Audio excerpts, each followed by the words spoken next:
Hi, you're back with us on a podcast about buildings and cities. We are talking about Andrea Palladio. We only really talked about two villas in the previous episode, and now we're going to romp through really the greatest hits of the villa catalogue, and we're going to talk about some really great ones. Yeah. And we're also going to miss some really great ones, which we will talk about in a bonus. Yes.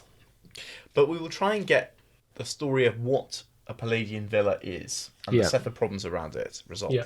Haha. We could start by talking about, so this is a villa, Villa Saraceno is a small Palladian villa, kind of minor work built for a guy called Biagio Saraceno, probably in the mid-1540s. Like a lot of these villas, it's in the sort of countryside around Padua. It's got quite close to canal access. It's surrounded by farmland. It's somewhat at risk of flooding, hence there isn't like a basement. Everything is slightly on the ground floor or even raised up. And the main living spaces, the kind of noble floor, they're not a full story up, but they're a kind of half story up. And this is a good example also of the condition that a lot of these villas are in when you encounter them, which is that it's quite partial. Only bits of it are done. So I've got a few things that I think are obvious here. The first one is, well, I'm afraid we've left behind the complete stripping back of detail. Yes. And we're starting to get into a world where we're getting recognisable classical features. But we've still got striking proportions. Yeah. And we're also, I would say, now getting into the problem of how do you make the image of a villa and the reality of a farm on a site. And in the book, he will present his ideal projects, and they have certain book qualities, some of which I do not think actually he was that concerned about necessarily when he was working for his clients. Yeah. They have to be like palatially big and hierarchical. But actually, on the farm, you can be more flexible, but he is always wanting to create the image of a villa. Yeah. This is so Renaissance, isn't it? Where you open the front door and the back door, and you can see right through. Yes, it's very nice. There's that Raphael painting of, I can't remember if it's like an Assumption or a presentation of the temple or something, but there's a kind of Tempietto style temple in the middle, and you can see straight through the doors. Yeah. And it's like, this is so Renaissance. It's very nice. So the kind of organisation is that there's this little house which is kind of from the front is kind of rectangular, symmetrical, got some stairs going up, got these three arched, it's got a kind of loggia. It's a loggia with piers instead of columns. Yeah, so these three sort of tall arched openings. And then beyond that, there's a sort of T-shaped hall which connects the kind of rooms on either side. And then the farm is intended to be in the arms of the house, which kind of connect to the sides of it and come around it like the arms of the Sphinx, sort of wrapping around. So with last time, we've got this like repeated sort of three-part division, as in there's a central bay in the house with a loggia and a pediment, then there's two wings of the house, and then that's the kind of house block. You can also look at it as there's the house block, which has got two wings coming out in a parallel line to the vision, and then two wings from them going forward, making a sort of courtyard in front of the house. And that in turn is another kind of three division. And in this drawing, he's even put some sort of tall dovecots or something standing above to create even more this kind of theatrical, in the sense of it's creating a stage, which I think is the image of a villa, right? His image of a villa is normally, or by default, a centre and then a kind of expansive lot of arms, typically in some sort of configuration. The various different ones are tried. Which of the supporting functions for this kind of head of the villa, which itself has a kind of core entrance. And you can see the way in which this is intended to work is that those arms are like symmetrical and they're fully built out. And then the way in which it actually ends up is that there is a little bit to the right. There's this other sort of weird farm building, which I'm not even sure was built at the same time. And there's nothing of the left side. What you end up with is something which looks like sort of vernacular, like farm building, basically. Except that there are some things in it which make it feel very Palladian, even so. One is it has a stark system of proportion, which we will get into. It's not by chance that you can see straight through the house. That's very important. You can actually probably see straight through the house in the other direction. Yeah. And then something that's quite unvernacular feeling is a really precisely proportioned grid of windows, bays, and columns. And the bits that are Palladian have got that. And whereas the vernacular can be things not at right angles, Yeah. things not using the same pitches of roof, things not using a grid of window, and a kind of uneven finish as well. A unity of finish is kind of important. The image of a villa is something unitary. He talks about a villa is a city, a small city. And that's sort of strange because, in a way, what he's trying to create is kind of like a perfect city rather than an actual city. But that image of like it being a single unified thing which has many forces going on inside Yeah, it. many parts properly arranged. Yeah. And there would be more parts. I mean, these are very empty now, the villas. But there presumably would have been quite a lot of people there. People, animals. They would have been, they may have a bit of garden around them, but they would be very much situated in their landscape because it's on a canal, because people have to take the goods down to the canal. Yeah.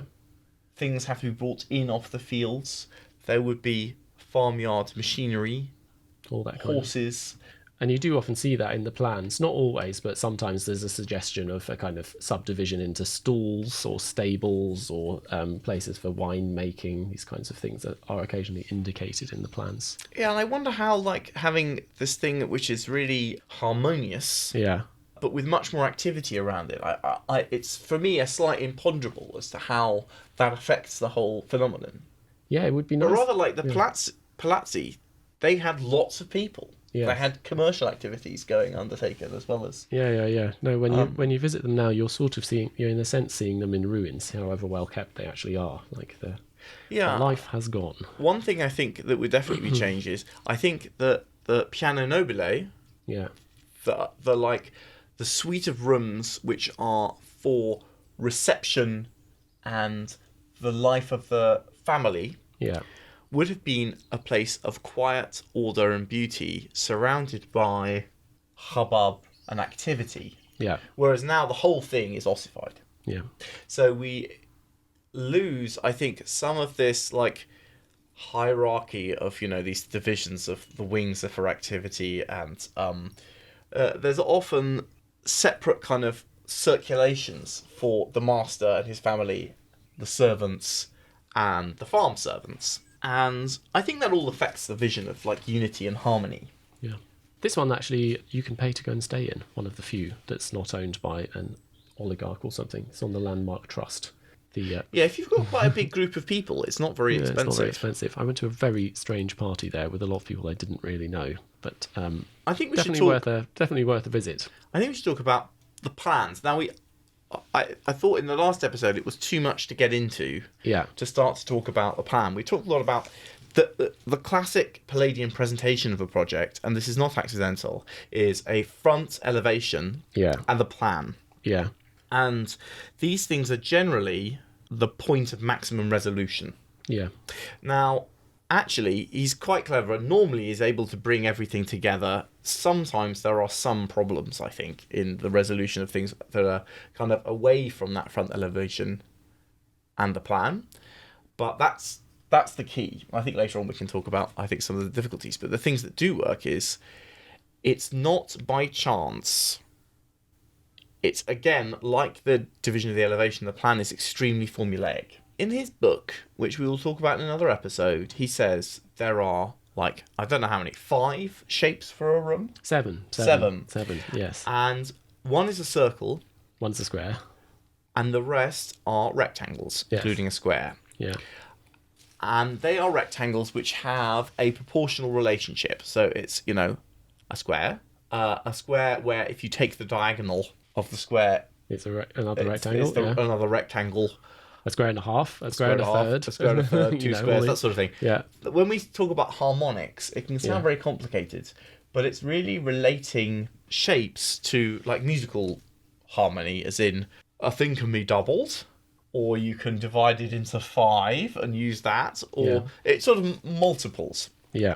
The plans have a central axis with big rooms, and there is normally a big room from which the other important rooms in the plan on the important floor are accessed. Yeah. And you normally get to that through some sort of loggia or covered thing. Yeah. Portico sometimes. Okay. Yeah. That room is often actually not a rectangle. It's often a complicated shape made up by cutting away smaller things. Yeah. One of his things is to conceal certain bits of the plan. In particular, he very rarely makes much play of the internal staircases.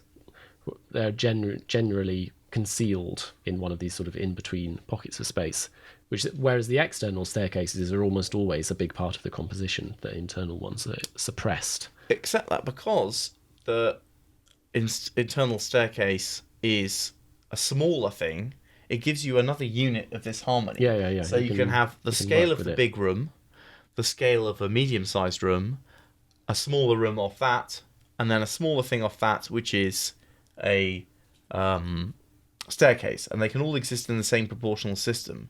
And because you've done that, probably at that point, the staircase may be half the length of a big room. Yeah.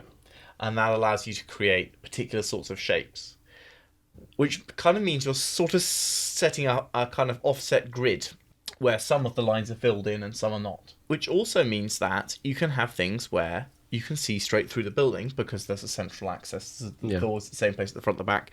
But also probably that instead of having just an enfilade of rooms, like a progression 1, 2, 3, where you look through them, you're kind of looking through a grid. Yeah. And that allows you to create all these kind of plays of view landscape. But it also means that you're having a sense of the different depths, I think, of the different rooms. Like that room feels shallower by the right amount than this one.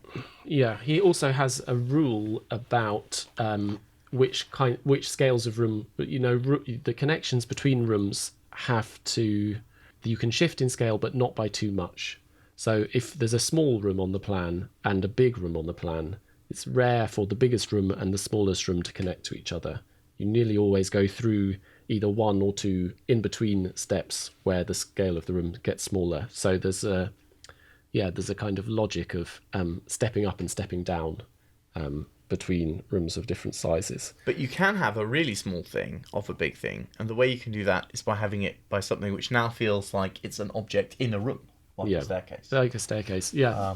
The other thing which is interesting about the drawings, I think it's worth saying something about what people generally are familiar with plans and how they work, I think. But like elevations are quite a strange drawing. The thing in actual everyday experience that they are closest to is a view of something from a very long way away.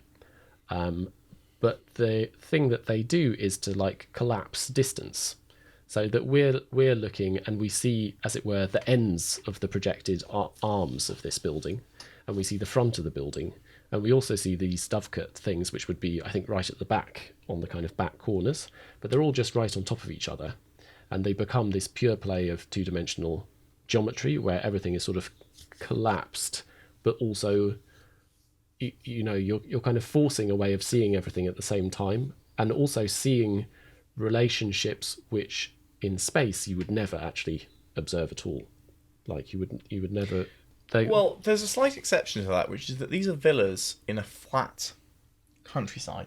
Yeah, and you can see a long way in the Po Valley, and a lot of these are situated on slightly high ground because that's a good place to put things. If you're worried about flooding, when we were going to the villa at Masser, you could see it for several hours bike ride away. Yes. in the hill, and it was across a lot of rather hot countryside. Yeah, and it was extremely effective in the landscape because it's kind of elevational quality. Yeah. Now, in fact, you do obviously you're seeing it at an angle, so you do have a sense of the depth. But the flatness of perspective was very effective in that way. In the way that if you tried to do that in a palazzo, it would not work because the palazzo is in a terrace of buildings on a narrow street. Yeah. And you'll never have this sense. You have a different Yeah. Yeah. sense of it. And he does present those buildings kind of differently. Well, maybe we could talk about another villa. I think it'd be nice to move from the minor to one of the real big hits, which is the one you've just mentioned, the Villa Barbaro at Macer. And this is also a villa with quite an interesting client. This guy Daniele Barbaro and his brother, who were the clients, who was another one of these clerical diplomat aristocrats who seem to. They're rich. Richer than most of his clients so far. Yeah. They can actually do what they want. Yeah. And Barbaro was a fellow, was like Trissino, his sort of first famous sort of first client, an enthusiast for architecture, and also kind of an architect in an amateur way. They were working at the time that this villa was happening on a big project together, which was an illustrated edition in Italian of Vitruvius, which is one of the great publishing. Where Palladio was working on the images, he's brought in to help illustrate a work where the illustrations were lost in antiquity. I think that this one is being built either in sometime from the mid 1550s or in the 1560s. People say very different things, and I don't really understand the basis of the disagreement. So something it's later, and it's around that time. It's much more part of the mature career, and I think it's important that he's working with someone who's an enormous enthusiast for ancient Rome and for ancient Roman architecture generally, and I think they had also been to Rome together, as he had with most certainly, that's sort of important. They all look the same age in the paintings because people were painted at a certain age, but he is younger than Trissino. Trissino was pretty old, and I don't know when he died, but it may have been in the 1560s. Yeah, Trissino's about 20 years older than Palladio, whereas Barbaro, I think, is a little contemporary. younger. They're contemporary. Yeah. So the other thing is, this is significant about him having plenty of money, is they just built this. Yeah. As in, it wasn't paused for years, it wasn't left half finished. This is as close to, there are maybe 2 or 3 complete villas of this type. Yeah. And this is probably the most famous. Yeah. It's on a hillside. Yeah. In a kind of foothill of the Alps, right on the edge of the territory.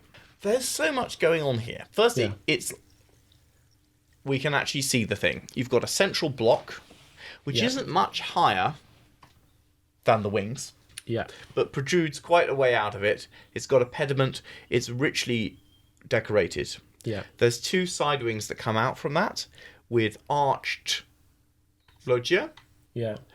And on either end, there are these stronger dovecotes, which, they're called dovecotes, so they have a rather particular shape and a presence in elevation that's almost as great as the central block.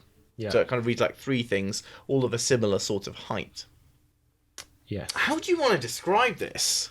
Well, there's a lot. There's kind of the elevation, which is a bit like how we've said it. The elevation seems to be the easiest thing to describe to me. Yeah. It's 3 pavilions. The central one's a bit bigger. Big pavilion in the middle. The arms this time are flat.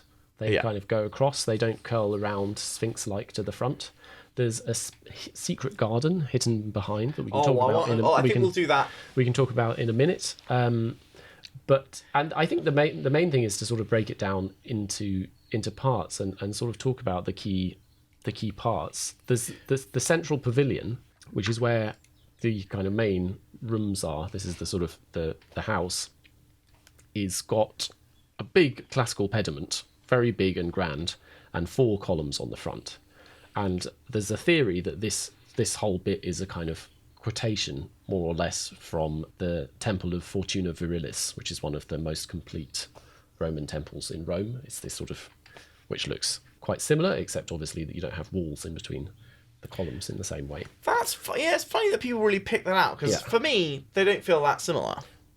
It's off in certain important respects. I mean, they're both Ionic. Yeah. But, the villa's got a broken pediment. The pediment is richly ornamented. Yeah. It's a slightly different proportion. It's much wider, yeah. It doesn't have fluted columns. Feels very different in its treatment of light and shade. The central block is quite flat, and more than most, it feels like a kind of lovely cakey box. Yeah. Whereas the loggias have got these deep depths of darkness. Yeah. Palladio is a master of light and dark on the facade. Yes. The use of like the shadow of the interior, or cut depth of stone. I think that really must come from all that time he spent working with stone carving, where the game of like small amounts of relief is really about how light hits the surface. Yeah. And that central pavilion, it seems light and gracious, and it's becoming kind of, even though the pavilions on either side are almost as big, they're much rougher. Yeah. It's sort of light and very solid.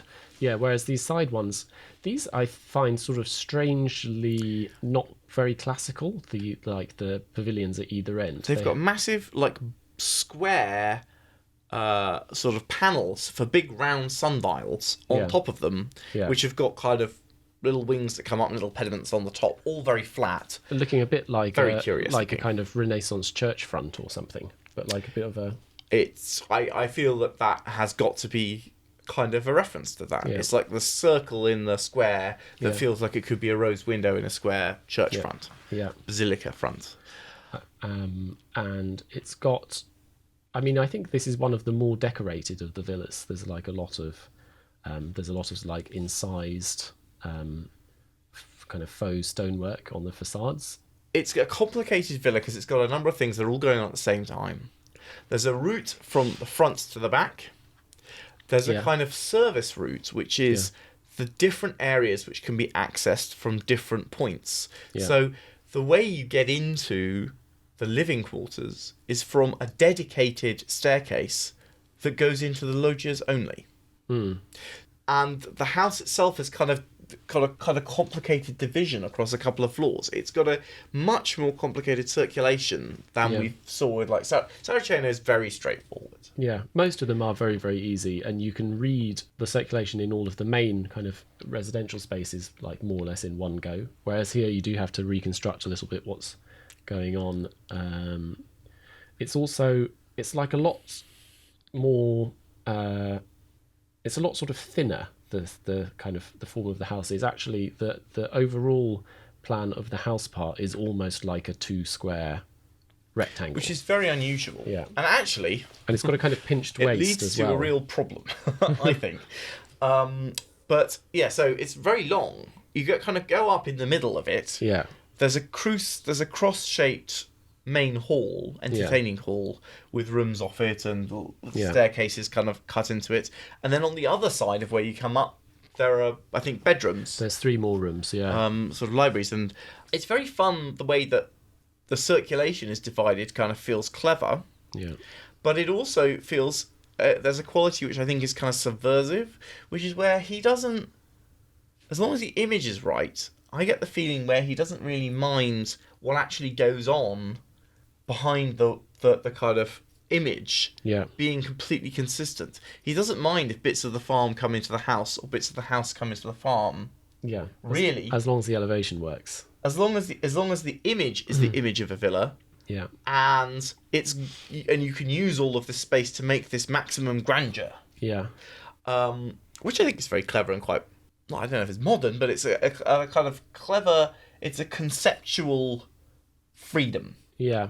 The other thing, which is, it is still quite a compact little complex, and things are very kind of cheek by jowl. So out the back, you've got this little kind of ornamental grotto, but then on either side of that, it's shown on the plan, you've got little, like, he's marked down where they've got, like, places for wine, I think. That's wine press. I think the other side's a stable. Yeah, which are just like right there. Everything, and then there are... Well, that's the reality. I mean, if everything behind the loggia is going to be storage barns, threshing floors, wine presses, places for repairing barrels, where you keep your cart...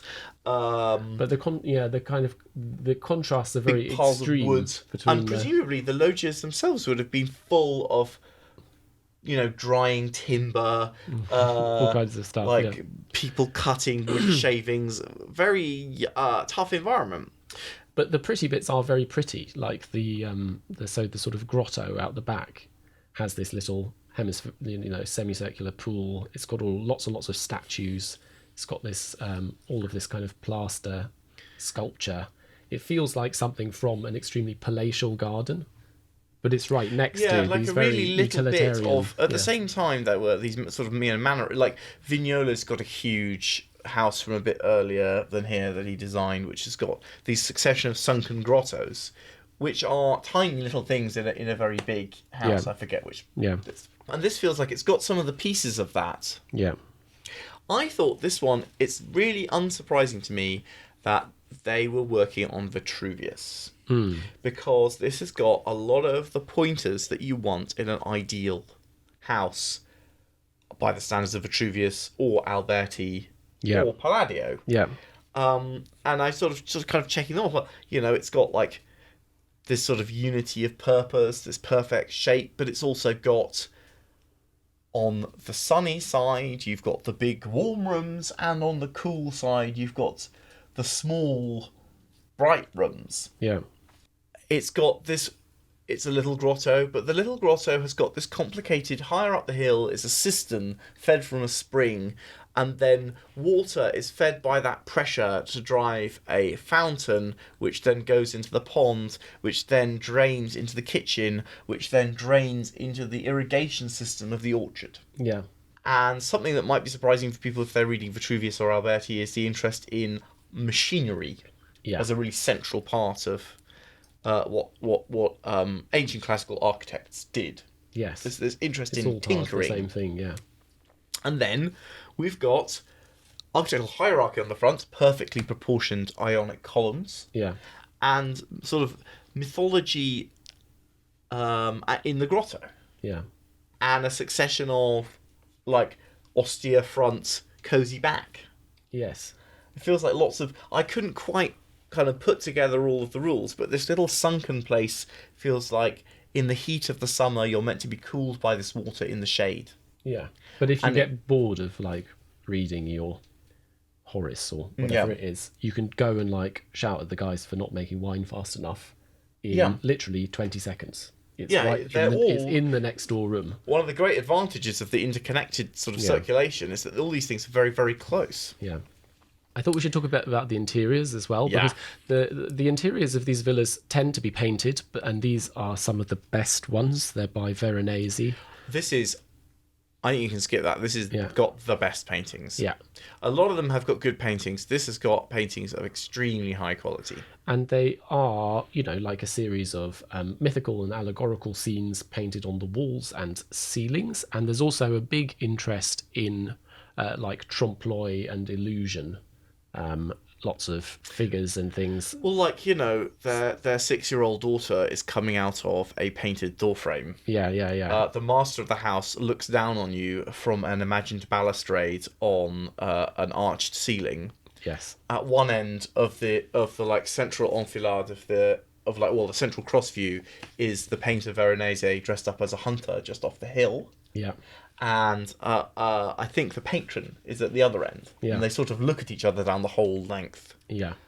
Some bits kind of reflect the architecture, and you have a kind of extended view of what you would see out in other sites. Yeah, you have those kind of ceilings where you're seeing a kind of a perspectival view, looking up and seeing all of these people sitting on clouds. I have to say, when I actually went there, I'd seen these in pictures, and I thought, all right, we've got to go there. I was slightly disappointed. They've been I think they were plastered over, as you did in probably the 1860s or whatever, well past the period when you'd think Veronese would be famous enough to not be plastered over. They seem quite good in pictures, but I thought they were a bit degraded in real life. Yeah, I don't remember being hugely impressed. I think the other thing is that the spaces in this one, particularly the space of the main hall, are unusually ineffective by Palladio's standards. They feel a bit narrow, and some of them, the scale of them feels a bit kind of sort of Toy Town. The top of the register, the really big rooms, feel really kind of agreeably vast and dark and quiet, and the smaller ones can feel more intimate. But here, it sort of feels like the big spaces aren't quite big enough, and the small ones feel a little bit pokey. Yeah, there's a few problems, I think, with the central bit. If we could go back to, like, the plan of it, Yeah, of the central bit of this building, which is one, as we said, the central pavilion of the house isn't much bigger than the side wings. Yeah. Which means that the spaces of the house are small. yeah, It also means that it projects a long way out. And if you get a photograph of it which is kind of diagonal, where Yeah. you can see the way the main house projects from the loggia, it actually looks clunky and badly designed, which is unusual. Like, he doesn't manage to integrate this projection, I think, at all well. yeah, You kind of can't. No, You you kind can't of really need to see it see from more. the- Like, yeah. it's actually coming a long way out, and the windows on the side are just not well. It's Yeah. just not got that, like, brilliant proportional touch. yeah, And then I think there's a problem with the big hall, which is that he's been enjoying this cross-shaped hall, but Yeah. maybe he should have stuck to his rules, Yeah. because It's not It's not on the list. it's actually. not on the list. The cross-shaped hall list is very... But here, because he doesn't really have enough volume in the central block to have Yeah. lots of rooms to kind of break it, to make those the insertions into the cross small, it means it feels like two kind of intersecting corridors and isn't big. Yeah. It hasn't got... It's too long because it's made up of it's a kind of a cross which is taller than it is wide. The middle part is essentially made up of 3 squares, and the upper and lower bits are made up of like a square and a half. So it ends up 3 or nearly 4 squares high. So it does, it feels corridor-like. And I wondered here's a question, one of the key questions I had about Palladio, which is, okay, proportional geometry. Is that something which he's sometimes doing just because it follows his scheme? Or is it always the proportional thing that makes it nice?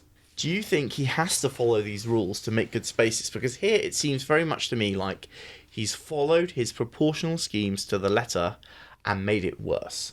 I mean, I think the answer is, like, it can be both things. I think that he has done various things which are a departure from the other villas. The stairs are also much larger and much more of a part of the kind of the thing of making the stairs kind of scaled to be a kind of external grand stair, but then being wedged into the middle of the plan like that is weird and doesn't exist in any of the other villas as far as I know. So, Which is interesting because it's a clever idea. It's a clever and interesting way in which the circulation works. Where where Barbaro can get any bit of the farm buildings straight away from his thing without ever having to kind of go outside. Yeah. And it also means that you can have this lovely, graceful front facade with no stairs in it, which can feel really... the front facade feels very like a perfect polished thing, sort of temple end. Yeah, it's too complicated by half, I think, this plan. Yeah. We're not going to talk about these ones in the thing, but in the book, he actually has more extreme versions, whereby he completely removes the central... There's a proposal for one villa which has no house in it. It's just the loggia. Yeah, let's look at that one in the bonus. We should look at that one in the bonus, because I think one of his ideas of a villa is that it's made of a number of components that can exist or be removed. Yes. You obviously don't need the wings. You know, they have a different function. You don't need the dovecotes or, the end towers. There are projects with them and there are projects without them. You can put more wings on. Yeah. We've got different ideas of things with arches. And you can even remove the house Yes. from the house. I think this one, the house is too small, basically. Yeah, I think but I think he that's 'cause needed he's to kind find. of playing with the idea. He's like Yeah. making it. Yeah. He's trying to build this image. The house is too small and it's too perpendicular. Yeah. But it's still very nice in its way. Yeah.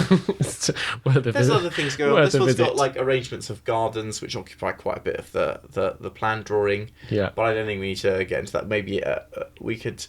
Something else we could talk about if we have opportunity in one of the bonuses is the relationship with Manorist villas. Yeah, that would be nice. Which is not very direct. Yeah. But it's definitely something going on at the time. I thought we could also talk about a villa bar for like another very significant patron, Alvise Cornaro, who is, I think, a similar sort of age to him. Another person with money, obviously. Although in his case, he had made quite a lot of it himself through successful speculation and kind of agricultural improvement. And Seems like a man of boundless energy. he's definitely, I think he wasn't, it's one of those ones where he claimed to be from an aristocratic family. I don't think he had that much money, but he had some.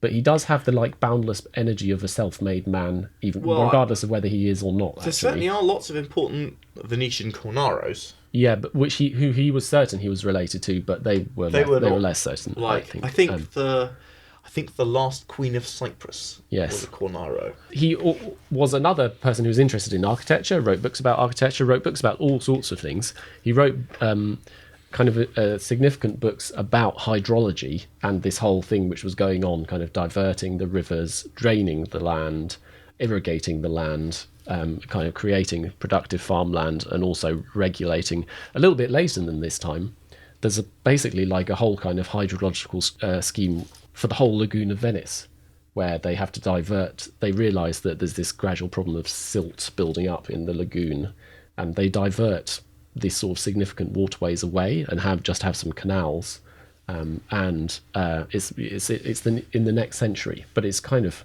that entire landscape actually is to a significant extent constructed. At this point, they are reclaiming a huge amount of land from salt marsh at the end of the delta into farmland. Yeah, which is a big project. Anyway, this is an interesting one, and we had a lovely little trip to this. This was for a long time. This was owned by a rich American, I think, who had bought it for not that much money. Bought it for not that much money, and I think spent some money doing it up, and then essentially never went there. And we rocked up, and it was closed, and there was a little card with a number though. You could call, but I think the number then went to like a local cafe. It didn't work. Actually, Darley just went down and asked in the cafe where the guy was, and they said he runs this other cafe which was also closed, and he lives in that house. And she managed to get his phone number, and he kind of came out in Adidas tracksuit. This, I think, is the caretaker, not the American. Not the American, no, who I think probably spent no time in Italy at all, almost. Yeah, has recently sold it for a very large amount of money. It was a lot. Anyway, we got in and had a look round and had a look in the lovely garden. And this is a different one. This is one without wings, so it's just the house. Yeah, or it has very, very minimal wings. They're like vestigial wings.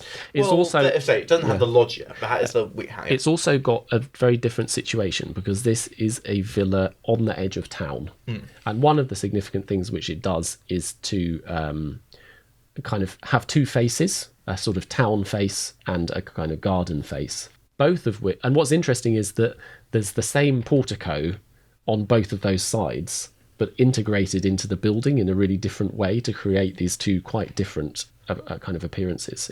In a way that's, like for me, this is one of the really ingenious designs actually, because of the kind of subtle way in which it plays with sort of massing and the stress placed on different elements. So on one side, the portico the other thing to say is the portico is 2-story. So it's like there's a ground floor portico and then a kind of upper story loggia, like two things with columns on top of each other and then a pediment on top. And on the town side, there are these little wings, very small 2-story wings, which are kind of pressed hard up to the facade, to the sort of front facade, and then the portico protrudes out of the front of that. So it looks like quite a kind of wide house with a protruding portico and a stair coming down. It's quite sort of like broad and grand. And then on the garden side, it's the portico, the same 2-story portico is kind of recessed. So it's like flush with the front, but the wings are miles back, so you don't really read them. And it's a big square facade that you see with this sort of recessed portico into the middle. And it's so that on this one, the these portico loggia spaces are kind of hugged between a little room on either side, where they're kind of embraced by the mass of the house. I thought this was very nice, this one. It was one of my favourites. I think the situation that we visited it in was really to its advantage, because we were just going around it on our own. Yeah. If I could just sort of recapitulate some of that, basically, it's trying to be extremely... It's on the road, just going out of the town, village. Yeah. And on the roadside, it's extremely wide. And you say these little wings, but they're probably 3/4 of the height of the main building. Yeah. And from the front, you can't tell how deep they are. Yeah. They're quite blank. Yes. And in fact, the front facade is this thing that sort of is wide and steps down a bit. It's very wide, quite blank, with this big 2 stories of 2 temples piled on top of each other coming out of it. The plan of this one works great. Yeah. And the interior rooms are great. Yeah. You go through that first loggia, you're in a little sort of vestibule, anteroom. There's a 4-columned, very large square hall. A square is much better shape for a hall. A square or a rectangle. Yes. And then off that there's a kind of hierarchy of rooms on the ground floor. There's bedrooms upstairs. There's service and non-service staircases. There's quite grand staircases, and the farm bits, the store, which were mainly, there wasn't like lots of winemaking or anything. It was, I think they were bringing in lots of grain and dealing with the grain, and that is all actually just in the villa building. Yeah. In those sort of in the bits, in the lower floors, and in the sort of wing bit kind of and in bits. the wing bits, and even some, I think, in the upper floors. There's that, just to stress something about the plan. That square hall, like the main part of the house is just like a square. It's like a big square, and the square hall is like another square in the middle of that square, which is half the dimensions of the whole thing. But this decision that on one side the portico pokes out and on the other side it's recessed in means that on one side you can get like quite nice sort of vestibule between that inner square and the outer part of the house, and on the other side it leads straight to the outside because the portico has filled up the space between the inner square and the outer wall of the house. It's very... He's doing so many of these. These are absolutely classic Palladian games of this offset grid where you can... In this one, I think that core plan of the house was really lovely to go around. Yeah. And just seemed great. Like the rooms, you would think, oh my god, this central room's got it's got no windows. Yeah. How can this be? But it works. Like the light, because you've got this kind of grid of things lining up, and it's got windows into the offset portico.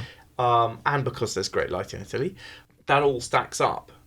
And you can see that game kind of... And it's he's given himself an easier goal, which is like making squares within a square, right? Yeah. I thought the little wings are funny. I can see what the idea is. Yeah. And it's sort of... It's kind of like... conceptually really clear, but they feel clunky on both sides, actually, I thought. Yeah, they're a little strange. It's sort of like hunching its shoulders to the street, isn't it? It's presenting a slightly kind of brutish, like, and then you go around, strength. and they're like really thin, and they look kind of thin and weird at the back. And again, it's I think better than from the back. I feel you have if you turn the corner, you've got these like slightly strange long side of the thing with a slightly strange flat windowless wing as well. Yeah, although you don't. I mean, to be honest, you don't really read them because they are just a bit behind. Like they're not really. I think it is successful the way he uses the sort of the distance from them. Certainly from the back of the garden where it's starting to take on that elevation all. Yeah, then there's maybe. But as soon as I found walking round, I thought they were really weird. Yeah. Here they've got some little obelisks on the top. To make up for. In all his drawings, he puts loads of statues on the roofs of basically all his buildings. Yes. He has a strange quirk where he just loves drawings of sometimes enormously disproportionate The statues are mass in the woodcuts in the book. They are so big. The height of 1.5 floors, you know.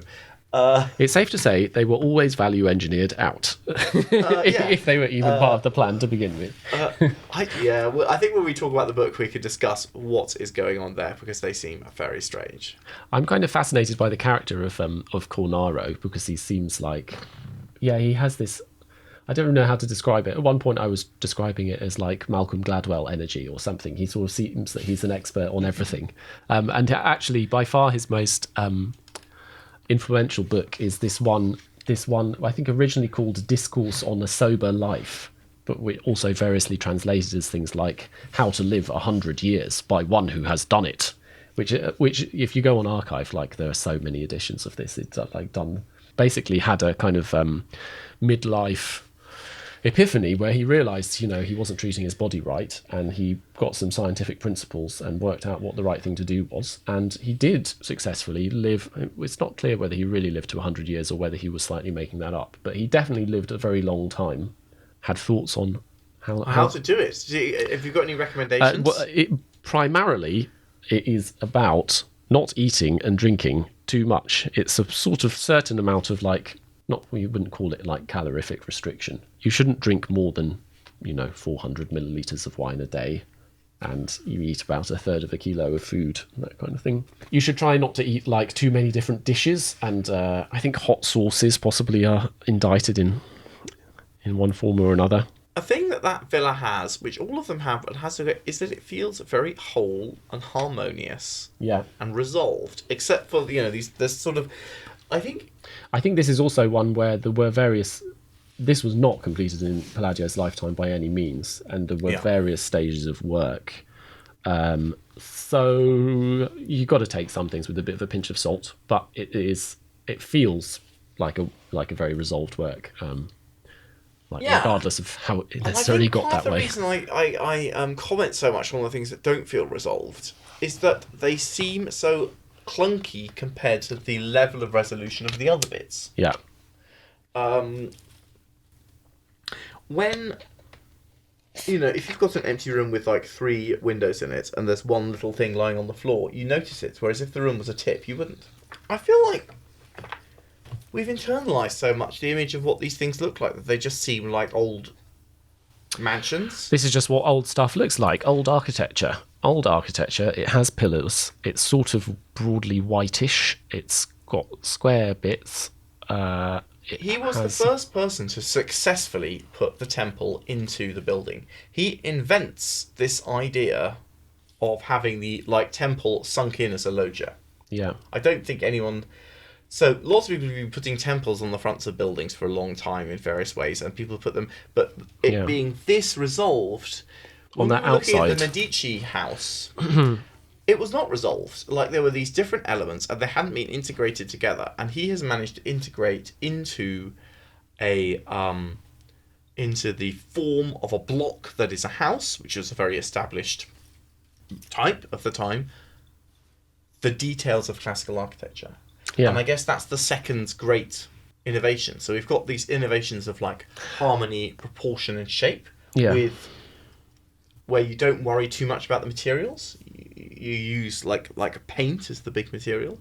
And then he here has taken things that existed as classical ideas, like the idea of a temple, the classical orders, and he's managed to integrate them in such that they do not appear particularly like separate elements. There's an integration going on. It occurs to me that the manoeuvre here is also a little bit like a courtyard, but it's like a part of a courtyard, a section of a courtyard put on the outside. So these sort of 2 double-story courtyards with columns all the way around are also kind of a kind of quotation from the classical urban house. And more directly from a palazzo. So here, where the game is all about elevations from the exterior, I guess the game with a palazzo is you've got a street elevation, which until this time was a grid, with some sort of opening at the bottom, and then internal courtyard elevations. Yeah. And those are the kind of big architectural manoeuvres. And as you say, having that inserted feels like a bit of a palazzo courtyard. Yeah. It's kind of been cut open. Makes it seem simple, but it's actually extremely it's very subtle. He worked out how to do it. No one else had done it. And I think that it does seem like you could just imagine some minor royals waving inanely from that balustrade. Yeah. And I think a wonderful place for it. Yeah. That's a problem with it. I mean, sure, this one has clutching some kind of sherbet, better better proportions than Buckingham Palace. Yeah. Like, he's a good classicist, so he knows there's a slightly bigger gap between the two columns in the middle, which emphasises the axial view and also makes that view through when the doors open better. That's it. Yeah, no, The slight smallness of it means that you're not... There's an immense power of really big repetitive facades, but also an inanity. Yeah. Here, the whole thing is so singular. Absolutely. Yeah. Well, I think that is a general problem for how we look at Palladio now, and how I remember looking at Palladio when I was first introduced to him, which is that they are striking and very original buildings, but we've had 400 years of like kicking over the traces that comes afterwards. Yeah. So, but that's I hope we're going to open that up a bit. We've talked about this in Masser, and I've said, in Masser, like in Barbaro, the middle bit comes out too much; it feels unresolved. Later buildings kind of feel like they're all generally more resolved but less good, and I think that's because they're often just assembled out of the bits of his buildings which seem resolved. I think that Palladio really does come to fulfill a certain role in the architectural syllabus as well. Like, all of these maneuvers that he comes up with become prototypical ways of dealing with problems of circulation in architecture. And they're definitely things which you can see quoted and adapted in all sorts of forms in subsequent buildings all the way through the 19th and even the 20th centuries. When you're looking in 3D at buildings, we've got these two pictures that are almost exactly the same of this building, the one from our trip and this photographer. But you can see some of the difference of three-dimensionality. He's taken it from a little bit further down the garden on a slightly longer lens. There's a sort of pond in the garden which you can see further up. And it changes very heavily the emphasis of how these wings and their strange blankness. Which I guess to me, it's so easy with these pictures to fall into kind of his trick of viewing it elevationally. Because that's the photograph that you take. But actually when you're there, I feel like they do exist as continually changing three-dimensional objects. This one, the central block, is a cube, which is a very powerful shape. Yeah. Well, yeah. I think that three-dimensionality, it's very powerful in this one, and it's also very powerful in the one we're going to talk about next, which I think shares also... Well, maybe we should go on to it. Yeah, I think we've exhausted this one. Yeah.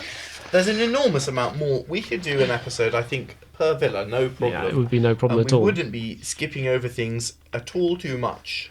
So this is another villa based on the cube, and it's another villa where this, the kind of like perambulating view drifting around the outside, I think is one of the real sort of interests of this one, and the way in which the elevations shift as you go around are quite strange. So just to say, it's this is Villa Foscari, known as La Malcontenta, because of some poor woman that they locked up there when she...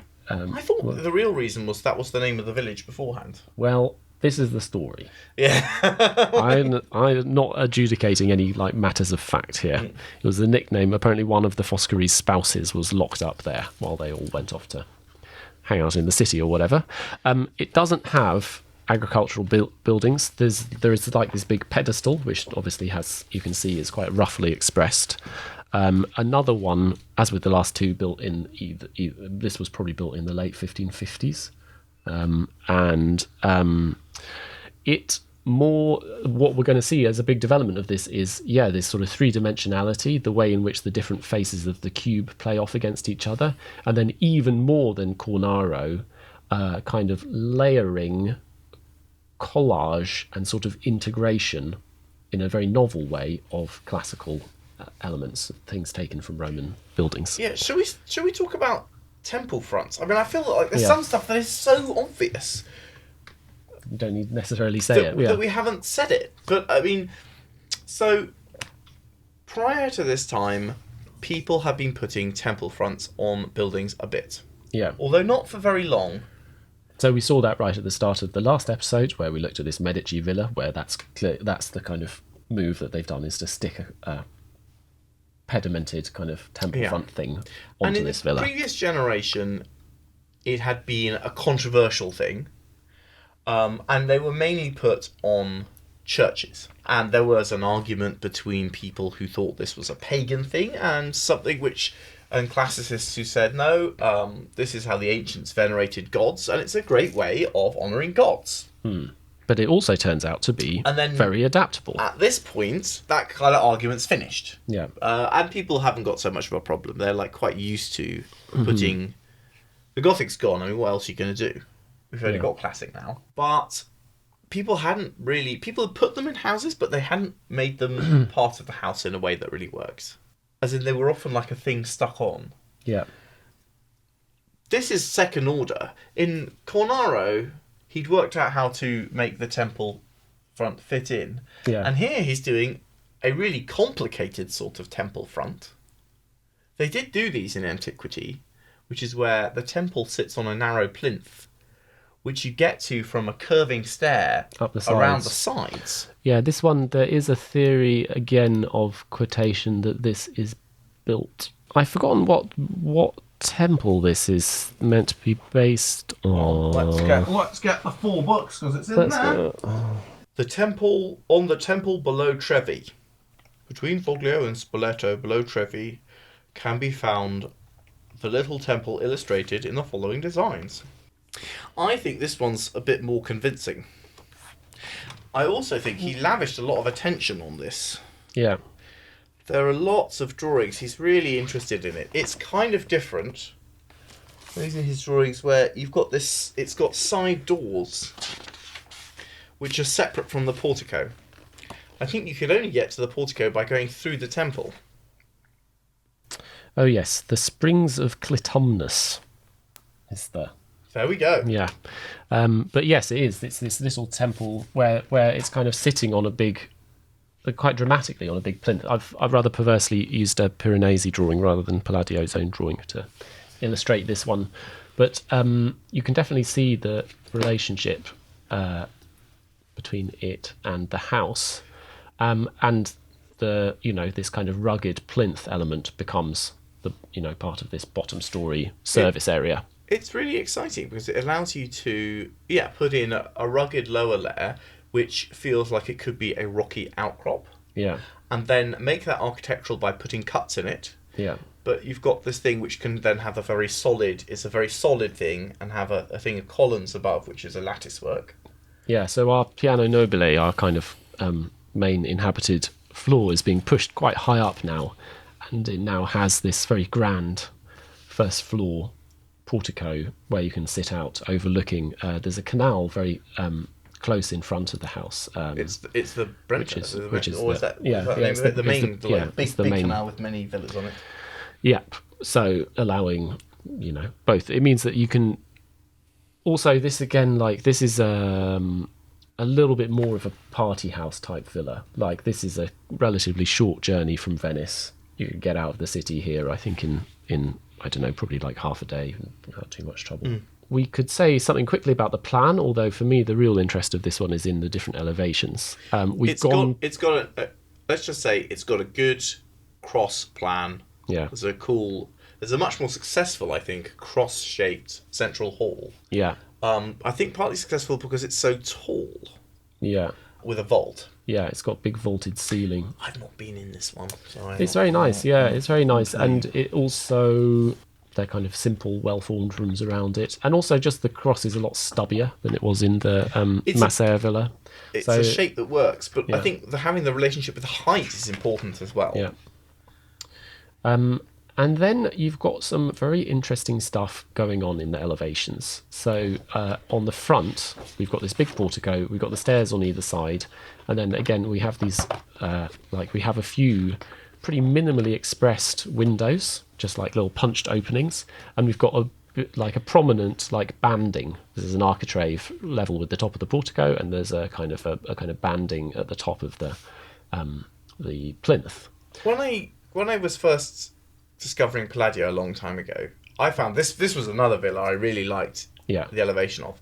I really liked the back elevation. Yeah. And I thought the front was much more boring and was like, oh, why have they done it like that? This is boring. But the front's pretty good. But the back, I think, is. But actually, I think now this has got loads of really clever ideas in it, and part of the reason it's boring is because we're so used to it. Yeah. I really like the plinth that this projecting temple is standing on, and the fact that in the middle of the facade is a doorway into the building, but it feels like it feels like the doorway into like a tomb, into like an Egyptian tomb. Yeah, it's real. The bottom feels very rough. All the openings are just like pure kind of punched openings with no decoration of any kind, and they feel quite small. It feels like they're kind of punched through a very heavy mass. And that's aided by the fact that the sort of rusticated stone base, I don't know if it's rusticated, but, is a bit wider. So that the door is almost like a kind of Carlo Scarpa tall at the top, stepping in at the bottom door, which feels like such a strong move. And then I also think that these staircases going up to the loggia is a really fun way. It's the trick, again, that we had in Barbaro. Yeah. Where you've got one circulation, that tomb door, which goes into the, tomb service rooms. Yes. The vaulted service rooms that would no doubt be converted into a crap cafe of some country house. If that was that seems to be their general fate in English country houses. Yeah. And then a completely different sort of entry for getting into the grand bits of the room, which instead of going into the middle, takes you on a kind of roundabout path where, because it's not direct, you have a kind of more lingering route in. Yeah, and you look around, and it also means that because of the position that you arrive at the portico, you look out before I was going to say, you arrive in a place of the portico with the views of the... You arrive and you are looking along the canal, along the land, into this this space. Yeah. And you're kind of forced to tarry at a point of beauty, which is quite important in a party house. Yeah, absolutely. Because, you're all like dashing to get to the drinks and nibbles or whatever. And you've got all of these steps between you arriving on your boat, being taken around this, and each point is controlling your view and forcing you to look at something admirable. But the back is very exciting. Yes, it is. So whereas in the front you've got this, these stairs creating the transition from the lower to the upper level, the back feels... On the back, there's no it's just sort of flat all the way down, which makes it feel much kind of higher and much more dramatically tall. And there is a real collage of elements going on. There is an echo of the pediment from the front, but which is just something applied, and it's broken as well. It's kind of just applied to the back. There is a suggestion of this three-part kind of breaking down of the massing that we've seen elsewhere, but again, extremely shallow. Just the middle part poking out a little bit. Which is amazing, because that was his first idea about how you do the division. Yeah. It's like, it goes from the subtlest, most developed bit of the ideas to the more obvious ones, and then back again. And then what the pediment is broken by this element, which is called a thermal window, because it's a window often found in Roman baths, which are like vaulted. So you've got this triangle, it's broken open at the bottom, there's this semicircular window element punching through it, and then there's just a funny distribution. I mean, very practical, but from the outside quite stark and strange distribution of windows on the back elevation. In the middle you've got real concentration. You've got lots and lots of windows very close together, which are bringing light into that cross-shaped hall.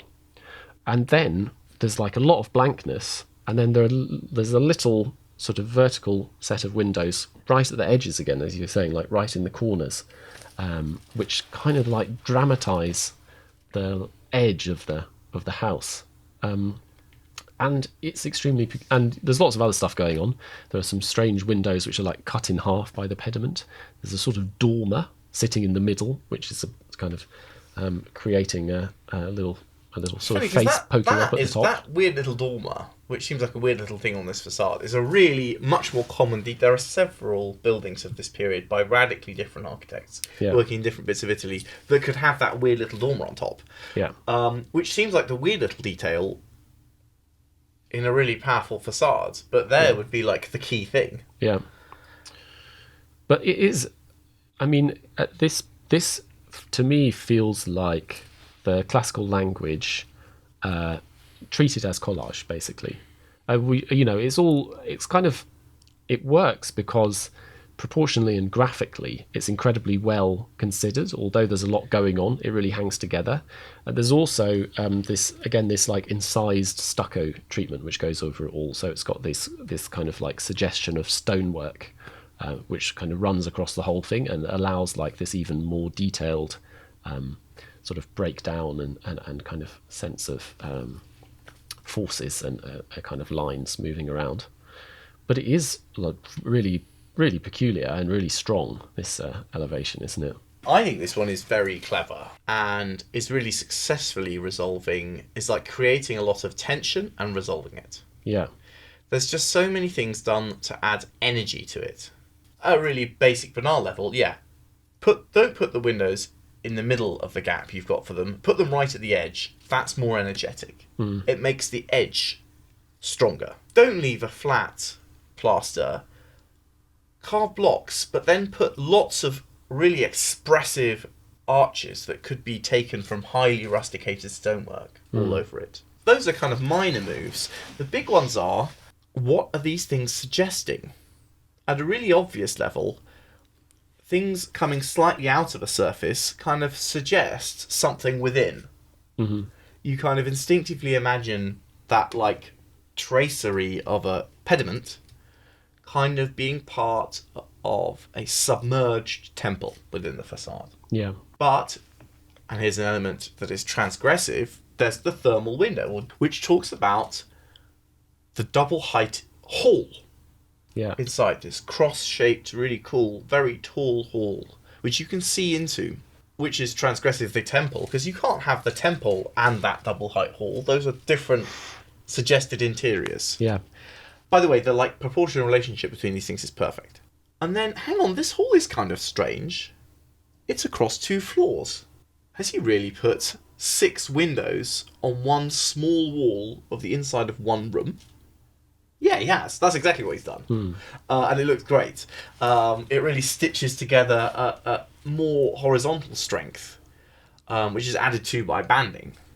And the funny little thing on top, without that, the block would seem really strong. I mean, that's a sort of strange element. I haven't quite resolved what I think about these funny little blocks. They feel like the funny little temple on the front of the Medici villa, but lots of people were doing them, so there must be something to it.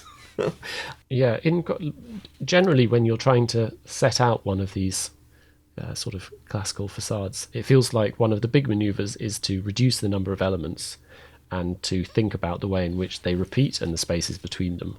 And this is really one where there are an awful lot of different things going on, and it's a real indication of the level of control that you don't feel any awkwardness between the sort of continual shifts in size and format between all of the different openings. And there's a very, very complex set of relationships which have been built up, which I'm not sure I can completely unpick, but I feel it working on me. Yeah, it's very like the partially resolved dissonance. If you concentrate on an area, it looks wrong. Like it's got a relationship which is in tension. Yeah. But the whole thing, if you kind of like soft focus it all works as a level. Yeah. This like density in the middle actually works as the center of one of these 3-stage divisions. I wanted to say something about the sides before, just because there's also... These are actually, I would say, relatively good. Like, the sides of his villas are often kind of weak and strange. Yeah. They're not really meant to be looked at. Yeah. He doesn't really bother to arrange for them. These ones, there's this like banding, this like architrave banding, which wraps around, and the breaking of which on the back facade is so kind of dramatic, kind of goes across the sides. It's asymmetrical, but not very. Well, this is really a function of the way his plans work, where you've got this offset grid, so that means that it's very difficult once you've done that in one way to then create an even grid of windows going the other way, because it's really important on the inside that the rooms are of like accelerating size, and they've got a window in the same place of each room. Yeah, no, he's just prepared to let it hang out on the sides. But I do rather like it. I particularly like the introduction of this there is transgressively one floating little sort of two and a half story window on the far left, whereas well, it's kind of corresponding to the door, making the replacement of a window on the bottom. It's very nice. Another very nice facade. When you've created a really strong grid, you can just let it be wrong. Yeah. Or let things clash. And some people find this really difficult to cope with. Like, famously, the Pantheon in Rome, there's a banding around the top, which was in a relationship of something like 7-9 to the coffers in the famous dome. And that was on purpose. It was meant to be dissonant. Yeah. But that was so unpopular, the Pope took it all, stripped it all out, and put something that matched up with all the columns. And when you see them, these moments of dissonance, they're often memorable.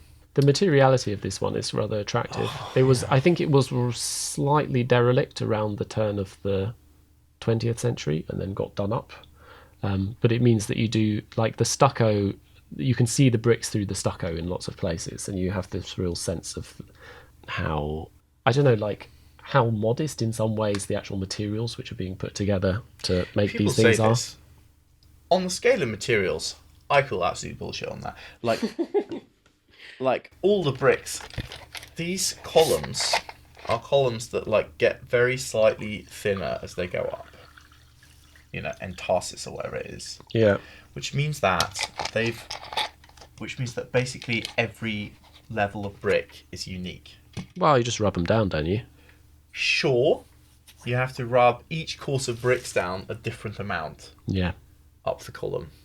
Stucco on the outside is always in need of repair. It ages really quickly, which means that you have it's a really lively external facade. It weathers like stone, but much, much more quickly. So you have this exaggeration of light and dark. Yes. The shaded bits become dark and kind of mouldy, and it's particularly bleached ones. It's particularly attractive for the climate.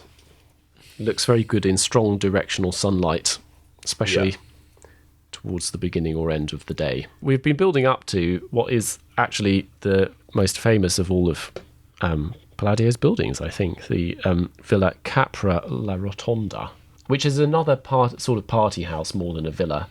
And he actually makes the distinction where he lists this with his urban buildings rather than with the villas in his book. And the Capra brothers who completed the villa were not the people who commissioned it. There was, what was his name? I think he's called Paolo Almerico, who's another count and cleric who returns from serving the Pope and wants to build an extremely swank party house on the edge of Vicenza, but then I think got into financial trouble as what one very easily can, this building one an had enormous a really house. Tortuous construction, and I think in some significant details took on its current shape in the early 20th century. And it's interesting because we saw a very transgressive facade. This is a very transgressive sort of villa because it's it's in both it's perceived as probably the most singular and innovative building that he comes up with, and it's totally a new paradigm in architecture. It's also maybe not that sensible, certainly not super habitable, and a bit of a folly really, but also quite amazing. I've got a little sort of pan around so you can see a bit of the location. It's on a gorgeous location, which is on a gentle hill coming out of town. It sits in rather degraded but scenic gardens. Yeah. Which kind of go down towards Vicenza. I'll let this play because I can't really talk about the elements. Well, it's too much. Yeah. But the thing that we haven't said is it's Janus faced. It's got 4 fronts. Yeah. It's a square building. And it's got 4 pediments. Yeah. One on each facade. It's kind of set at 45 degrees to the compass. Yeah. So the points of the square are pointing northeast, southwest. Yeah. And so basically the same portico and facade on each of the 4 faces of what's otherwise a kind of square plan. And it feels like a real mishmash of elements. We were talking about that facade of Malcontenta being composed of elements that are kind of fighting against each other. Yeah. This feels like, in plan, feels like the central house of a villa superimposed on a centrally planned church. Yeah. Or a circular temple. It's like a square circular temple. Yeah. So the way the plan works is that it's got a very high domed hall in the centre of that square, and then you're left with these strangely shaped leftover bits all the way around. He takes out this irregular, what would be a kind of irregular, like radial, triangle-y bit by having each of those be a staircase. Which is rather artful, because you don't need 4 identical staircases off one room going to the same place. You don't. What else are you going to do? Nowadays, I guess one of them's the disabled toilet or something. Yes. One's the like service lift. Yeah. One's probably just trunking. Yeah. Yeah, you got to put all the Fire extinguishers. Yeah, 4-stair HVAC. Chairs. Yeah. We should say again, like, got a big plinth podium thing that you walk up on top of, which is all vaulted and can be used for various sorts of service activity, although I'm not sure there was an enormous amount of that going on in this one. We haven't said this at any point, but that whole thing is a classical reference, I feel. It's like crypto portico. That's not the right word. But it's the inhabited plinth, which is a common feature and often the only surviving bit of various Roman temples, because the whole thing would be that of concrete, and big concrete vaults that are semi underground is the sort of thing that withstands the test of time remarkably well. There's a unique thing about the way he draws this in the book, or rather a thing which is different from all of the other villas, which is that this one is not shown purely as an elevation, but as a kind of hybrid elevation section. And one of the things that shows quite effectively is the height of this central room, which is like triple height, going all the way up to a dome on the top. And it's quite peculiar. I think we can kind of click around and have a bit of a look at it. In the drawing, he has the a circular dome. Yeah. And a room which is triple height in the sense of 3 times as tall as it is wide. Yeah. Which is a very extreme aspect. Yes. As we have come to expect, the various proportional elements of each facade are really meticulously worked out and very nicely resolved. Yeah. I mean, we've got these little... I think the statues maybe put on later. So here, the things that in Malcontenta were like just touching the facade really are all coming out in stages. Yeah. You've got these temple fronts coming out of a block, which is not a cube, but it's a square. Yeah. Which feels like it might become a cube if it went up to the top of the roof, sort of thing. Yeah. But a form which is highly disguised by, this plinth, horizontal banding higher up the facade. And then the dome reads very strongly like the roof of the main block is kind of lapping against this big drum. Yeah. Built, which feels like that the building may have been built around with the temples extruded out of. Also, it's a funny maneuver where all the sides are the same. Yes. You walk around it and you keep seeing the same thing, but with different sorts of light. Yeah. As in you kind of go from... Normally when you walk around, you have a sense of a kind of direction, whereas it's tricking you into which way is in. I mean, the facade actually has a bit of axiality to it. Mm-hmm. There was a slight change in direction. It's definitely also... It's much more temple-y than the temple quotations in other houses because of that sense. There's a slight sort of forbidding blankness to it. It feels like there's a lot more solid and less window. And also this sense of, the sense of the kind of inner space does have a kind of slightly sacred quality, and you kind of feel that it's slightly hidden behind there. So they feel, and the stairs are very, very long and tall. It's much more temple-like than the kind of temples, so-called, that appear in any of the other houses. I can't think of any centrally planned houses. There's a very long-standing tradition of like a religious monument in a landscape, which is round. Even if it's not round, it's like it points to a centre. And that feels like a good thing. They can work as churches, but they're better as things like pilgrimage shrines. Yes. Or tombs. Yeah. Yeah. Oh, God, on this trip, we went to the Tomb of Theodoric. Yes. Did you, like, this is a complete aside. I didn't realise at the time that the whole of the roof of that is one stone, which they lifted up into place and carved in situ. Interesting. What's one way of doing it? That is.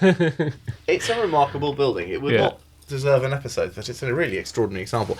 Anyway, of that nature, of something really extraordinary, it feels much more like a very grandiose version of a temple folly in an English country garden. Yes, which it would Which is not spawn, coincidental. which spawned many of. Which is spawned many of. And you do feel like, I mean, when you go to visit it, I was won over in certain ways when I went to visit it because it's in such a beautiful place, and it's rather, each of these porticos is a lovely place for viewing the landscape, and you kind of go up and you wander around inside, fantastic setting. and then you go out another one and you see, you can see another wonderful view, and it's very engaging, but it doesn't feel like a great place to either to live or particularly to spend time in any other way other than kind of wandering around a landscape setting. Yeah, I think if you were going to have like a wedding, Yeah. a big party in here, you'd probably have the ceremony in the middle, and then everyone would go outside and have drinks outside. Yeah, yeah. And also you could have like you could have like one family could go one way, the young people could go another way. You could do a great ceremony in this building where everyone could sort of approach. Yes, from different places come together. It's also one where you really feel like one of the things about Palladio's villas is that they are made up of a combination of like really simple abstract geometry stuccoed and carefully selected bits of kind of carving and decoration and classical quotation applied. And this is one where you really, really feel that kind of division between one and the other. It's very, very like, there's the cube, and you can it almost feels like you can see the act of like sticking the Roman bits on. But it also feels really quite Roman. So this funny Romany dome. The plinth is super Roman. This like hard layer. Facade feels even more, in some other ways, more like that temple. Yeah. Where you come in at the sides, which also has little wings. But it also looks like it looks immediately not Roman. Because the whole proportion of the thing is just something that Romans would never do. You can see why people got excited about it. It's very original. And yet, super harmonious. Yeah. But also very much in tension. Really great for publication. Like centrally planned churches. There are various pilgrimage churches which are round. And they all look just stunning. Yeah. White marble, octagonal things. Yeah. But you kind of go in. What do you do on the inside? Yeah, well, if you actually go all the way into the centre of the plan, it's quite peculiar. Again, it is a sort of painted. Yeah, when we went it's a painted together, space. they didn't let us in for some reason. They were like, "Oh, you can't come in." Yeah. So we just had a look at the outside. But you've been in. I have been in, although I can't remember very much about it. I remember it being very hard to photograph, and indeed, photographs of the inside are quite hard to find good ones of. It's got. I think the decoration on the inside is quite a lot later. That looks 17th century. Yeah. But yeah, how are you meant to use this space? It feels like, what does it feel like? It sort of feels like the lobby of some kind of institutional building or something. Feels like you spill out. Probably because it's kind of a reference to that kind of thing. Yeah, you like spill out of here after you've done your philology exams and throw your hats in the air. Or like it connects you between like the Baroque and early Renaissance sections of an art gallery. Yeah. But I think like definitely La Rotonda is where we want to kind of leave things for this episode. I think they could have put a sarcophagus in the middle for Palladio. That would have been nice, yeah. Made of like porphyry or something. That would have been nice. That would have been a good thing to do. I'm not sure what he would have thought of that, but with hindsight, it would have been the right thing to do. Yeah. It's interesting. You basically, this is one that you see sort of everywhere. This is like a book more or less chosen at random that came up on... a certain sort of book of a rather old-fashioned bent that could have the word architecture at the top and a photograph of it on the front. Yeah. Or something like, you could imagine How to Read Buildings could have a photograph of that. Oh, yeah. On the front cover. Yes. And it's interesting, the kind of disjunction, because I feel like this is, although it's a quite spectacular building, I don't think this is necessarily by any means the best demonstration of his gifts as an architect. I guess the biggest It's strange because idea. you think of his villas and you think of harmonious and yet austere and yet somehow humane. Like each room is a lovely thing to be in. They all have this really nice light because of this organisation of windows and this lovely proportion of the height and width of the room. And they are very much in touch with their landscape. The slight elevation means the person can see their vineyards and have a sense of the kind of world of agriculture and food and life and commerce. Yeah. And this one, which is held actually best, is actually a cold thing because it's not a city. Yeah. It's a temple. Well, yeah, it's kind of palatial, actually, isn't it? It's that thing of spaces of pure exhibition, like pure kind of show, like show partying. But most modes of a palace is actually another city. Halls of eunuchs and bureaucrats and sycophants and people urinating in the corners, all that kind of thing. All that sort of stuff. This is reaching towards the divine. Yeah. The perfect, even as it is like ahistorical, it's a very historicizing ahistorical. And actually, when I'm there, I'm really drawn to the humanity of most of the buildings. There's such good food. The farmlands look so like lush. Yeah, you just want to go there and start tearing things out of the ground. Like the canals, I imagine having all these lovely fish in them. Oh, that hill must have delicious quail chirping out of every tree. Yeah, I bet. Ready to be roasted on one of those lovely fireplaces that you see in these rooms. Well, in the I think we're going to see various more or less literal quotations of this and other villas. But particularly, it's definitely got taste, hasn't it? Is it in good taste, this one? It is in good taste. With this one, literally has, because it's so singular, you can spot when people copy it very clearly. And there are lots of literal copies of it all over the place, which will crop up. Some, more or less surreal. And those are something that we're going to be looking into in the bonuses, I guess, as well.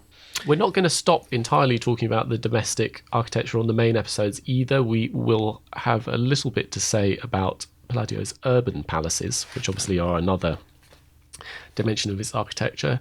He's got a different kind of model for those. And we're stepping into there was a much more established idea of what a classical urban house was by the time he got to work with it. Whereas these villas are an old but a slightly new type of thing. There's a slightly new brief, I would say, and he is definitely innovating in the way in which the different parts are put together. We'll be talking about them much less because they were much less built. Yeah. Much less finished than these. Yeah, the more I think about this Villa Rotonda, we can cut this out, I don't mind, the more it is a transgression of everything that is classically housey. The reason a house kind of, these villas have wings and a front and a back is because in, the Vitruvian or classical notion of a house has different bits for different things. Yes. You've got a front, which is formal and addresses the world. You've got a back, which is domestic. You have sides, which are for receiving the sun, and others for hiding away from it. Yeah. You have elements that are for... You have a hierarchy of activities and a hierarchy of spaces for them. And they all point to, different ways of, you have to deal with the necessities of the human body, really. Yeah. And the social body, the social body needs a smart front and a rough back, and the physical body needs food, and a toilet, and it also needs beauty and light and air, and there are times of day, and there are seasons of the year, and all of those things are for a home for a person need to be addressed. Whereas this breaks all that hierarchy. Yeah. It has the same Yeah. It is. It subordinates everything to this amazing diagram. The energy is inward and upward, which I guess is why I'm talking about it's divine, because what is in and up? I mean, like God. There's a funny quotation by Goethe, which is sometimes given because he visited this house and made some observations about it. He said, "The interior can be defined as habitable, but not welcoming. The hall is of perfect proportions, the rooms equally. These would, however, be inadequate to the needs of a noble family's summer stay. On the other hand, the house presents itself beautifully from all sides to the view of the entire region. Great is the multiplicity of aspects with which the main mass, joined to the protrusions of the colonnades, unfolds before the eyes of those who make the tour, and fully realised is the owner's intention of wanting to leave the descendants a grandiose trust, and together a tangible sign of his own wealth." Which is not quite true, because actually it ended up... didn't finish it. Neither did the people who bought it. Like, a castle on a hill is also sort of looks similar all the way around. It dominates a landscape. It lets everyone know who's boss. And it's got to let everyone know who's boss, no matter which village adjoining it they may be in. Yeah. But actually, I think, both of us think maybe that some of the very best stuff is not villas or palaces by Palladio. And it took him a while to get going because he's not from this... Michelangelo could jump straight into churches and that sort of civic buildings because he was an artist of massive fame. Yeah. But Palladio has to work up to it. Yes. He has to deal with mere counts and knights before he can get onto the city. Although actually he gets in quite quick. Yes, he was not, I think even at his death, I can't remember, there's a quotation from someone who said, he was definitely in the top 3 architects in Venice at the time of his death. Yeah. That's the kind of rating. He never made any money. Yeah. Well, some things never changed. He sometimes basically lived off the charity of various aristocrats. Yeah. And I think lived in pretty modest circumstances throughout his life. Yeah. But the work is very... It's very good. You'll have to... I would actually recommend going there. Yeah. It's the best way to visit these is have some way to be able to motor around a little bit, because they are in quite annoying places sometimes. Is Piombino d'Esse, or wherever is not an easy place to get to unless you've got a bike or a car. But if you do, then it's very easy. And think Ducati. Powerful motorbike. Yes, that would be nice. The factory's around there. Well, whatever. That's the only factory around there you're allowed to go all the way around, as we found out on the visit. Yes. Although you can inadvertently, as we did, break into the Lamborghini factory from the back by getting lost. Yeah. Well, whatever floats your boat. Do that. We've sort of got to the... So this one was built in the late 1560s, so kind of it getting into the last decade of the life and career. And we'll be treading over ground. Doesn't he live till 1580 something? I think he died around 1580. Yeah. But this is the end of villas. Yeah. But there are many other strands to the story, although most of them start a little bit later. Villas are what he got started with. Yeah. And we are going to be covering them. There's some very interesting ones, and some of them feature... I'm going to say, the fronts of lots of these things have things other than villas on them, because a lot of the most interesting projects are other things. Yeah. So please do stay with us and join us for those. If you're not watching this, but are rather in the traditional format listening, there's lots of supporting visual materials on our social media channels at @about_buildings. Remember that if you want bonus material, you can support the show on Patreon. @about_buildings, and we'd love to hear from you.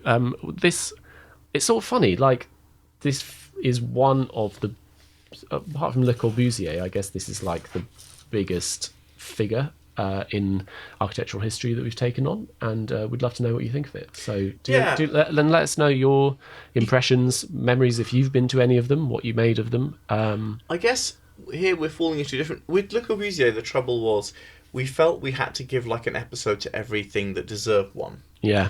which meant that we spent something like a year, The unfinished Le Corbusier something project. like a year getting to his early career. Yeah. And here I have this terrible feeling that we're just skating over so many fantastic ideas, which I think is a better thing to do. But we're definitely not doing the subject justice. Yeah. But do get in touch. You can DM on various platforms or just as easily email.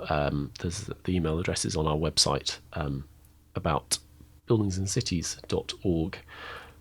I'm really glad we took it on. We've been scared of this one for years. Like, we've been running yellow. I think so. It's hard because they are very simple. Yeah. And it is difficult to talk about what makes very simple things very effective without becoming boring and repetitious. They're also crammed with ideas. Yeah. But each of those ideas are things that, like, sound crap when you describe them. Yeah, and then he made it a bit wider, and it's really cool. It's really great. Yeah. This thing's got, like, really nothing on it. There's nothing at all. Well, let us know how it comes across anyway. And until next time. Bye-bye. Bye. Good night. Good night. Bye.